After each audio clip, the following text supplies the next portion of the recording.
Once your district program is created, you will see a program header where you can find your program ID. TxDOTCONNECT creates a program ID for each of the programs you create in TxDOTCONNECT. Also in the header, you can find the program you have created for and the program range you have selected, and also from the district you created the program. You will also see a version as the type and the fiscal year range. Right below the header, you have a funding category filter, you have a project count, you have the program review dropdown, and you have funding request summary and a project list.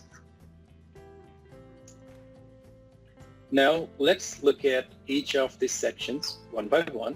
Funding request summary is populated based on the projects that are pulled into project list, which is based on your program range.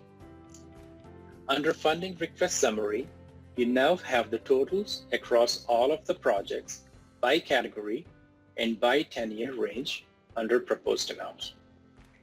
Proposed amount is the combination of your approved amounts, funding lines that are in your pending status. And also, you now have the ability to look at the projects or the funding for the projects by each of the fiscal year breakdown. For each of the fiscal year breakdown, you can see the proposed amounts. And also, once you have a planning targets, you can see your planning targets across each of the categories for your district and the balance that you have between your proposed and planning target amounts. This is also available by each of the fiscal year breakdown. In the project list, by default, projects are sorted by your fiscal year and by the controlling project ID. I have the ability to group and rank my projects, which we will be looking at in a minute. If you have a controlling and a subordinate projects, they are automatically grouped together and will be brought into the project list page. When you click on the plus sign next to the controlling project ID, you can see the funding information for each of those projects. Using the funding category, you can now filter your project list to specific categories that you want to filter the list to.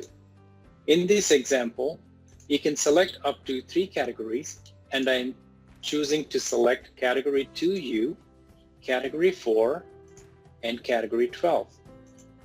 Once I select the funding categories, the list of projects in the project list below are filtered to the projects that have the funding categories I have selected. In this example, this project has Category 12 and Category 2U. For that reason, this is showing up in our list. For each of the projects, if you want to add justification, you need to click on the blank bubble, which will bring up a window. For this, I am going to give you an example by typing in test. So under the project list, you have different sections which give you the information about each of the projects. If you expand the project information, you will see a lot of project information that's been pulled from your projects. You can see the highway, project type, subtype, project stage, project name, short description, project classification, so on and so forth. And also, you now have the ability to look at your let dates from this project list page. You can see your estimated let date, approved let date. Also, under the funding information, you can now see your construction estimate for UTP funding and your total proposed amount. Based on your construction estimate and your total proposed amount, and also your fiscal year, you can see the funding gap between your construction estimate and the proposed amounts. You can also see the approved and requested amounts as well. To the right corner, you can see project scores, where each of the projects can be given a score. Now let's look at the grouping and ranking. Group labels can be edited by a project manager initiate. For this example, I want to call my group 1 as a future I-35 projects. You also have the ability to reorganize your groups to give it different ranks.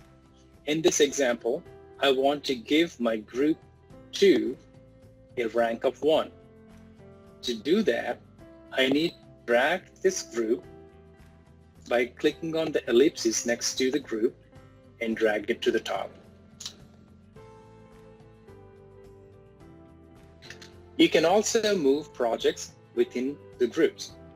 In this example, I want to move the CSJ 0023 03110 to my future I-35 projects. To do that, I can just drag and drop the projects into the group that I desire to add it to.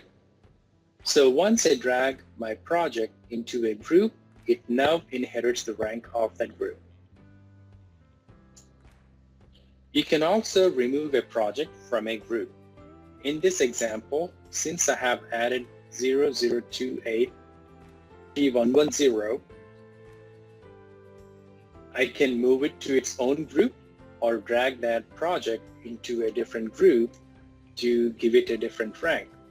Now I want to give it a rank of 3, so I'm dragging and dropping the project below, which will now inherit the rank of 3. However, I can also create it to be its own group. To do that, I need to click on Add Group and give a group label. Once I click on Done, the new group will be created and will take the rank of 1. You need to click on Save Program to save all the changes. Once you have done working on your project list is now ready to be submitted to a statewide.